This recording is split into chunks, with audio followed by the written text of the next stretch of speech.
que los componentes de la secuencia didáctica son las competencias, que ya las hemos tocado, las actividades también,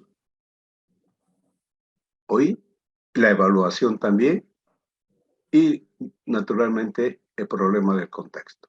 Ahora vamos a ver otros dos componentes que son también importantes, que son los recursos y el proceso metacognitivo. Principalmente este proceso metacognitivo que generalmente dicen que es en realidad la esencia, que es la esencia de la evaluación por competencia. Vamos a ver en qué consiste el proceso metacognitivo. Consiste en orientar a los estudiantes para que reflexionen sobre su desempeño y lo autorregulen, con el fin de que puedan realizar su aprendizaje significativo y actúen ante los problemas con todos los recursos disponibles, recursos personales disponibles. De esta manera, la metacognición no consiste solo en tomar conciencia de cómo se actúa, sino que implica necesariamente que se dé el cambio para que pueda considerarse que en efecto hay metacognición. Este proceso se realiza antes de las actividades. Es lo que le llaman sociabilizar. Entonces, ¿por qué antes de las actividades? Porque se tiene que comprender lo que se va a hacer y tomar conciencia de cómo actuar de la mejor manera posible, para asegurar de que se trabaja con la mejor predisposición y corregir los errores que se presenten en el momento. Al final, la metacognición sirve para determinar los logros alcanzados.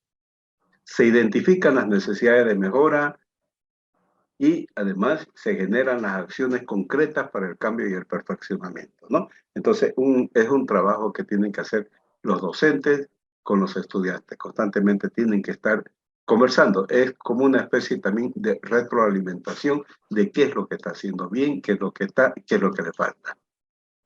La metacognición dice que es la esencia de la evaluación de las competencias, porque es la clave para que no se quede en un proceso de verificación de logros y aspectos a mejorar, sino que sirva como instrumento de mejora en sí mismo, ¿no? Es algo que tiene que manejarlo el docente con los estudiantes, en una manera de acercamiento, de conversación, de mostrarle dónde está fallando, qué le falta, etcétera, etcétera.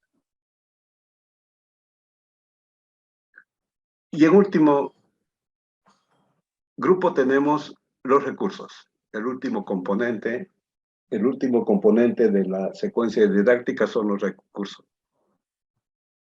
Dice que se establecen los recursos necesarios para ejecutar las actividades de aprendizaje y evaluación planeados, con el fin de identificar qué hay en la institución y qué hace falta gestionar.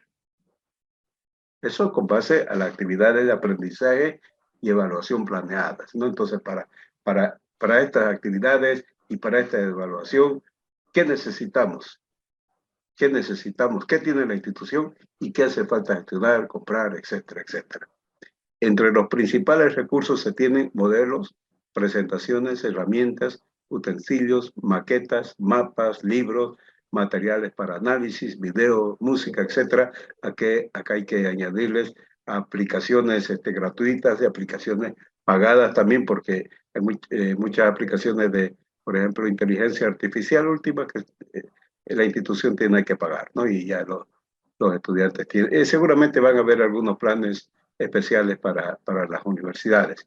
Todavía recién están irrumpiendo en la web las aplicaciones de inteligencia artificial. Luego tendrán planes para las instituciones educativas. En determinados casos es necesario gestionar la consecución de los recursos con los estudiantes mismos, ¿no? Hay que buscar una coherencia entre los recursos, las actividades de aprendizaje y los procesos de evaluación, considerando la competencia que se pretende distribuir a formar en la secuencia didáctica. Bien, entonces ahora quiero mostrarles esto de acá. ¿Cuál es el material? ¿Cuáles son los recursos o materiales que he puesto para que hagan ustedes la actividad número 3? La actividad número 3 ya tienen que poner, ya tienen que tener toda su secuencia didáctica. ¿Ya? La secuencia didáctica que va a contener en la situación, bueno, aparte de todos los nombres de la secuencia, materia, etcétera, tiene que tener la situación del problema, el problema del contexto, la competencia y las actividades. Y los recursos también, ¿ya? La actividad y los recursos para las actividades. Si ustedes quieren, pueden añadirle la evaluación. He visto en algún trabajo que ya han hecho, que han estado trabajando ya con la evaluación. Está muy bien, pero eso no va a ser obligatorio. Pero si lo hacen, es mucho mejor para ustedes. Entonces, ¿cuál es el material de referencia o de ayuda que les estoy dando? Le estoy dando ejemplos de secuencias didácticas completas. Aquí hay unas 6 o 7 completas, ¿ya? Y luego también les estoy añadiendo un ejemplo de secuencia didáctica con proyecto formativo. En una de las actividades ahí se habla de proyecto, entonces para eso tiene que seguir una, o sea, hay incluso un proceso que se llama diagnóstico, planeación, ejecución, señalización, etcétera, etcétera. Entonces, todo eso está dentro de esta secuencia didáctica con proyectos formativos, entonces ustedes pueden utilizar este ejemplo si es que su secuencia didáctica van a elegir el proyecto. Y luego les estoy dando también una tabla en Word editable para secuencia didáctica. O sea, le he puesto ahí la de matemática, pero eso pueden borrar y ustedes pueden poner su secuencia didáctica, ¿no? En esa tabla. Bien. Con eso entonces terminamos todo el material.